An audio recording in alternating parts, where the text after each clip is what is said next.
நிசார் அப்படிங்கிற சேட்டலைட்டை ஜூலை 30, 2025 அன்னைக்கு evening 5:40 PM India வந்து லான்ச் பண்ணியிருக்கு. எங்கேருந்து அப்படின்னு பார்த்தீங்கன்னா ஸ்ரீஹரிகோட்டாவில் சதீஷ் தவான் அப்படிங்கிற ஸ்பேஸ் சென்டர்லேருந்து லான்ச் பண்ணியிருக்காங்க. GSLV F-16 அப்படிங்கிற ராக்கெட்டில் இருந்து அனுப்பப்பட்டிருக்கு. இதனோட வெயிட் எவ்வளவு அப்படின்னா 2392 கிலோ இருக்கும். சரி, என்ன பர்பஸுக்காக இந்த சேட்டலைட்டை விட்டுருக்காங்க அப்படின்னா எர்த் அப்சர்வேஷன் சேட்டலைட். இந்த நிசாருடைய எக்ஸ்பேன்ஷன் என்ன அப்படின்னு பார்த்தீங்கன்னா NASA, ISRO, synthetic aperture radar satellite. So இது வந்து எர்த் அப்சர்வேஷன் சேட்டலைட்.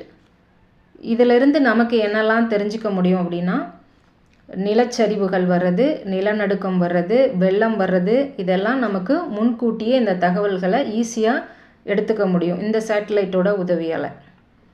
அது மட்டும் இல்லாமல் விவசாயத்துக்கும் நிறைய ஹெல்ப்ஃபுல்லாக இருக்கும்.